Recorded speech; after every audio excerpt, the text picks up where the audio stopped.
কি ব্যাপার এত আর্জেন্ট ডাকলে? কোনো এভিডেন্স পেয়েছো নাকি? হ্যাঁ ম্যাডাম, অনেক বড় কিছু পেয়েছি। এই দেখুন।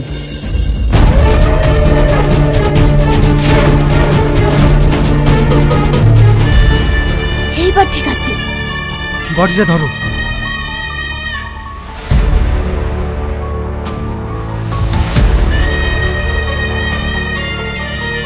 আমরা আপনার কাছে একটা ডায়েরি করব। কিসের ডায়েরি? আমার মাম্মামকে সকাল থেকে খুঁজে পাচ্ছি না। আচ্ছা, কোথায় গিয়েছিল আপনারা কিছু জানেন? সকালে তো থানায় যাব বলে বেরিয়েছিল। বললো বিকালে ফিরে আমাদের সঙ্গে রেস্টুরেন্টে যাবে, কিন্তু কই ফোনই রিসিভ করছে না। Sorry sorry sorry. ম্যাম তো সরি বলছে রে, মনে হয় তোর মাকে খুঁজে দিতে পারবে না। আসলে একটু ব্যস্ত ছিলাম তো, তাই ভুলে গেছি। সব সময় চোর ডাকাত না খুঁজে একটু আমাদের দিকেও নজর দিন। আর ভুল হবে না, রাগ করো না প্লিজ। আমি এক্ষুনি খাবার অর্ডার করে দিচ্ছি। থাক, তোমাকে আর কষ্ট করতে হবে না। তোজো। আরে কি করছো? চলো। কোথায়?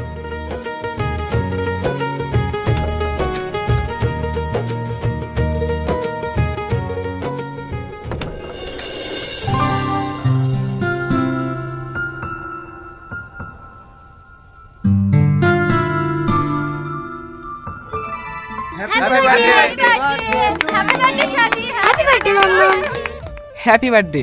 এবার কেকটা কাটো।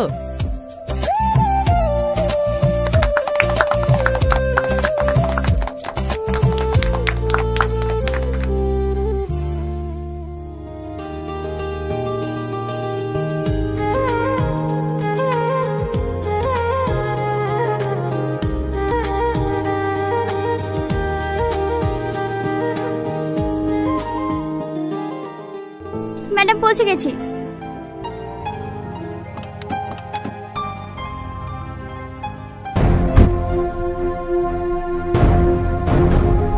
তুমি এদিকে যাও, তুমি ওদিকে যাও, দেখো যেন পালাতে না পারি। সাথী দিদি তুমি? সেলিম কোথায়? আজ 10 দিন হলো ওকে খুঁজে পাচ্ছি না, না কল না মেসেজ। কোথায় গেছে কিচ্ছু জানি না। চুপ, একদম মিথ্যা কথা বলবি না। আমি তোমাকে মিথ্যা কেন বলবো দিদি? তোমার স্বামীকে বাঁচানোর জন্য। আপনারা কি বলছেন আমি কিচ্ছু বুঝতে পারছি না। নাটক করছো আমাদের সঙ্গে। তোমার স্বামী টাকা লোভে রোহনকে খুন করে পালিয়েছে। ওনার কথা ভুল হচ্ছে দিদি। আমার স্বামী এত বড় পাপ কাজ করতেই পারে না। পুরো বাড়ি সার্চ করলাম ম্যাডাম, কোথাও নেই। পালিয়ে যাবে কত দূর? ও যে করতেই থাকুক না কেন, ওকে টেনে বের করবই। সাথী, আমার স্বামী আর যাই হোক কখনো কাউকে খুন করতে পারে না। সেটা সময় আসলে জানা যাবে। চলো সাথী।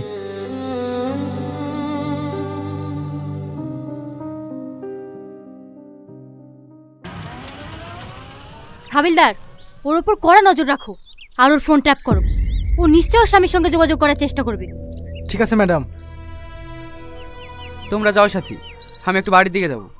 চলুন তাহলে আপনাকে ড্রপ করে থানায় যাই। না না, তোমাদেরকে আর কষ্ট করতে হবে না, আমি টোটো ধরে চলে যাব।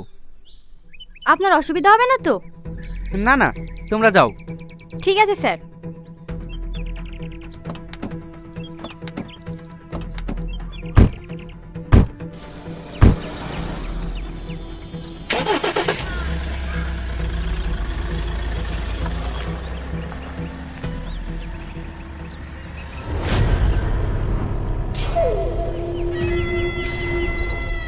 হ্যালো, সাবধান হয়ে যাও।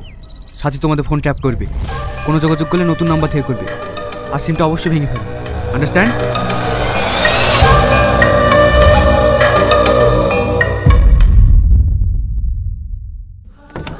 তুমি আমাদেরকে কেন ছেড়ে গেলে বাবা? আমি তোমাকে অনেক মিস করছি।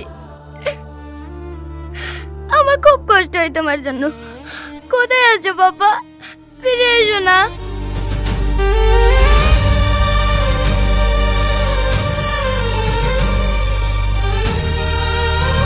ছদ্মবেশ নাটকের পার্ট 2 কবে আসবে, কি করলে আপনারা সবার আগে দেখতে পারবেন, সকল কিছু জানতে পারবেন আজকের এই ভিডিওতে। তাই ভিউয়ার্স, ভিডিওটি না টেনে সম্পূর্ণ ভিডিওটি শেষ অবধি দেখতে থাকুন। হ্যালো ভিউয়ার্স, আসসালামু আলাইকুম। কেমন আছেন আপনারা? আশা করছি আল্লাহর রহমতে প্রত্যেকে ভালো আছেন। তো ভিউয়ার্স, যারা যারা এখনো এই ছদ্মবেশ নাটকের প্রথম পর্বটি দেখেননি তারা অবশ্যই পল্লীগ্রাম টিভি চ্যানেল থেকে দেখে আসুন। আর যারা যারা এই ছদ্মবেশ নাটকের প্রথম পর্বটি দেখে ফেলেছেন, দ্বিতীয় পর্বটির জন্য আগ্রহ নিয়ে বসে আছেন, তাদের জন্য আজকের ভিডিওটি। তা জানিয়ে দেওয়ার আগে ভিডিওটি আপনি কোন জেলা বা কোন দেশ থেকে দেখছেন অবশ্যই কমেন্টে জানাতে ভুলবেন না।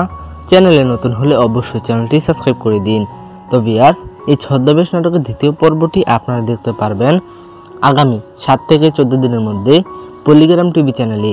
তো ভিউয়ার্স, আপনারা কোন কোন নাটকের আপডেট খবর পেতে চান তা অবশ্যই কমেন্টে জানাতে ভুলবেন না। আর আপনি যদি আমাদের এই চ্যানেলে নতুন হয়ে থাকেন তাহলে অবশ্যই আমাদের এই চ্যানেলটি সাবস্ক্রাইব করে দিন, কেননা এই সকল নাটকের সকল আপডেট আমরা সবার আগে দিয়ে থাকি। তো ভিউয়ার্স, এই ছদ্মবেশ নাটকটিতে অভিনয় করেছে টনি ও সালমা, তাই নাটকটি অনেক জমজমাট এবং ইমোশনাল এবং কষ্টদায়ক হয়েছে। তো নাটকের দ্বিতীয় পর্বটি কবে আসবে তা জানিয়ে দিয়েছি কিছুক্ষণ আগে। তো আজকের ভিডিওটি এ পর্যন্তই। ভালো থাকবেন, সুস্থ থাকবেন, আল্লাহ হাফেজ।